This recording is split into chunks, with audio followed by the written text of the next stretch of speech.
MDH ಜನ ಮಸಾಲಾ. ಈಗ ಕಡಲೆ ಇರಲಿ, ಹಲಸಂದೆ ಬೀಜ, ಕಪ್ಪು ಕಡಲೆ ಅಥವಾ ಬಿಳಿ ಕಡಲೆ, ಎಲ್ಲವೂ ಸ್ವಾದಿಷ್ಟವಾಗುತ್ತೆ. ಭಾರಿ ಮಳೆಗೆ ಅರಬ್ಬಿ ಸಮುದ್ರದ ಬಣ್ಣವೇ ಬದಲಾಗಿ ಹೋಗಿದೆ. 3 ಲೇಯರ್ ಕಲರ್ ಪಡೆದಿದೆ ಅರಬ್ಬಿ ಸಮುದ್ರ. ಮಂಗಳೂರಿನ ಬೀಚ್ಗಳಲ್ಲಿ ಮಣ್ಣು ಮಿಶ್ರಿತ ನೀರು, ಸಮುದ್ರದ ತಟದಲ್ಲಿ ಕಡುಕಂದು ಬಣ್ಣ, ಬಳಿಕ ನೀಲಿ ಬಣ್ಣ. ಸಮುದ್ರಕ್ಕೆ ಮಣ್ಣು ಮಿಶ್ರಿತ ನೀರು ಸೇರಿದ್ದಕ್ಕೆ ಬಣ್ಣ ಬದಲಾಗಿದೆ. ಸೋಮೇಶ್ವರ, ಉಳ್ಳಾಲ, ಉಚ್ಚಿಲ, ಸುರತ್ಕಲ್, ತಣ್ಣೀರ್ಬಾವಿ, ಪಣಂಬೂರು ಬೀಚ್ನಲ್ಲಿ ಅಲೆಗಳ ಅಬ್ಬರ. ಭಾರಿ ಗಾತ್ರದಲ್ಲಿ ಸಮುದ್ರದ ಅಲೆಗಳು ಏರ್ತಾ ಇವೆ. ಜೊತೆಗೆ ಬಣ್ಣ ಬದಲಾಗಿರುವುದನ್ನು ಗಮನಿಸ್ತಾ ಇದ್ದೀವಿ. ಸಮುದ್ರದ ಬಣ್ಣವೇ ಬದಲಾಗಿದೆ ಅಂದ್ರೆ ಲೆಕ್ಕ ಹಾಕಿ, ಮಳೆಯ ಅಬ್ಬರ, ಅಲೆಗಳ ಅಬ್ಬರ ಎಷ್ಟು ಜೋರಿದೆ ಅಂತ. 3 ಲೇಯರ್ನಲ್ಲಿ ಕಲರ್ಗಳನ್ನು ಪಡ್ಕೊಂಡಿದೆ ಅರಬ್ಬಿ ಸಮುದ್ರ. ಈ ಬಗ್ಗೆ ಸೋಮೇಶ್ವರ ಕಡಲ ತೀರದಿಂದ ನಮ್ಮ ಪ್ರತಿನಿಧಿ ಪೃಥ್ವಿರಾಜ್ ಪ್ರತ್ಯಕ್ಷ ವರದಿ ಕೊಟ್ಟಿದ್ದಾರೆ, ನೋಡೋಣ ಬನ್ನಿ. ಮಂಗಳೂರಿನಲ್ಲಿ ಮಳೆಯ ಅಬ್ಬರ ಕಡಿಮೆಯಾಗಿದೆ, ಆದರೆ ಮಳೆಯ ಎಫೆಕ್ಟ್ ಕಡಿಮೆ ಆಗಿಲ್ಲ. ಮಂಗಳೂರಿನ ಅರಬ್ಬಿ ಸಮುದ್ರಗಳು ಎಲ್ಲವೂ ಕೂಡ ಪ್ರಕ್ಷುಬ್ಧಗೊಂಡಿರುವಂಥದ್ದು. ಕಡಲ ಕಿನಾರೆ ಪ್ರಕ್ಷುಬ್ಧಗೊಂಡಿದೆ. ಸದ್ಯಕ್ಕೆ ನಾನಿವಾಗ ಸೋಮೇಶ್ವರ ಕಡಲ ಕಿನಾರೆಯಲ್ಲಿದ್ದೀನಿ. ಇಲ್ಲಿ ನೋಡ್ಬೋದಾಗಿದೆ, ಸಮುದ್ರ ಬಣ್ಣವನ್ನು ಚೇಂಜ್ ಮಾಡಿದೆ. ಇಲ್ಲಿ ನೋಡ್ಬೋದು ಅಲೆಗಳ ಅಬ್ಬರ ಸಾಕಷ್ಟು ಪ್ರಮಾಣದಲ್ಲಿದೆ. ಭಾರಿ ಗಾತ್ರದ ಅಲೆಗಳು ದಡಕ್ಕೆ ಬಂದು ಅಪ್ಪಳಿಸ್ತಾ ಇದೆ.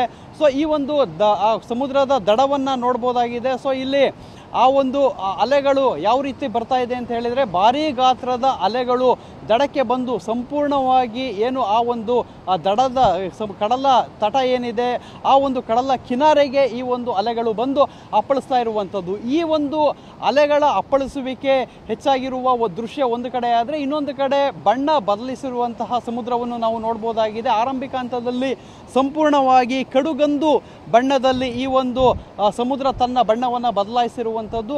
ಅದಾದ ಬಳಿಕ ಎರಡನೇ ಹಂತದಲ್ಲಿ ಕಂದು ಬಣ್ಣದಲ್ಲಿ ಸಮುದ್ರ ನಮಗೆ ಕಾಣ್ತಾ ಇದೆ. ಸೊ ಅದಾದ ಬಳಿಕ ಏನು ನೀಲಿ ಬಣ್ಣ ಅಂದರೆ ಸಮುದ್ರದ ಯಾವಾಗಲೂ ಕೂಡ ಇರುವಂತಹ ಬಣ್ಣ ನೀಲಿ ಬಣ್ಣ ಏನು ಆ ಭಾಗದಲ್ಲಿ ನಾವು ನೋಡ್ಬೋದಾಗಿದೆ. ಅಂದರೆ ಸಾಕಷ್ಟು ಕಿಲೋಮೀಟರ್ಗಳಷ್ಟು ದೂರದವರೆಗೂ ಕೂಡ ಇದೇ ರೀತಿ ಕಂದು ಬಣ್ಣದಲ್ಲಿ ಸಮುದ್ರ ಇವತ್ತು ಗೋಚರಿಸ್ತಾ ಇರುವಂಥದ್ದು. ಸೊ ಅರಬ್ಬಿ ಸಮುದ್ರ ಅಂದರೆ ಏನು ದಕ್ಷಿಣ ಕನ್ನಡ ಜಿಲ್ಲೆ ಮಂಗಳೂರು ಭಾಗದಲ್ಲಿ ಬರುವಂತಹ ಎಲ್ಲ ಕಡಲ ಕಿನಾರೆಗಳಲ್ಲಿ ನಿಂತು ನೋಡಿದರೂ ಕೂಡ ಅರಬ್ಬಿ ಸಮುದ್ರ ಇದೇ ರೀತಿ ಇವತ್ತು ಕಾಣ್ತಾ ಇರುವಂಥದ್ದು.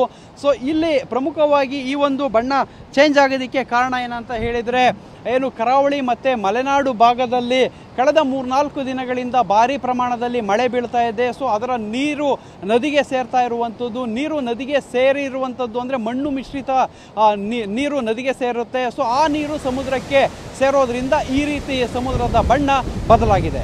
ಕ್ಯಾಮರಾಮನ್ ರಾಜೇಶ್ ಜೊತೆ ಪೃಥ್ವಿರಾಜ್ ಬೊಮ್ಮನಕೆರೆ, TV9 ಮಂಗಳೂರು. ಇನ್ನು ಕೊಡಗು ಜಿಲ್ಲೆಯಾದ್ಯಂತ ನಿರಂತರವಾಗಿ ಮಳೆ ಆರ್ಭಟಿಸ್ತಾ ಇದೆ. ಜಿಲ್ಲೆಯ ವಿದ್ಯುತ್ ವ್ಯವಸ್ಥೆಯೇ ಸಂಪೂರ್ಣ ಕುಸಿದು ಹೋಗಿದೆ. ಮಳೆಯಿಂದಾಗಿ ಕತ್ತಲಲ್ಲಿದೆ ಬಹುತೇಕ ಕೊಡಗು. ಮಡಿಕೇರಿ ನಗರದಲ್ಲೂ ಕೂಡ ನಿನ್ನೆಯಿಂದ ಕರೆಂಟ್ ಕಟ್. 400ಕ್ಕೂ ಅಧಿಕ ವಿದ್ಯುತ್ ಕಂಬಗಳು ಧರೆಗುರುಳಿವೆ. 3 ದಿನಗಳಿಂದ ಕೊಡಗಿನಲ್ಲಿ ವಿದ್ಯುತ್ ಇಲ್ಲದೆ ಜನ ಪರದಾಡ್ತಿದ್ದಾರೆ.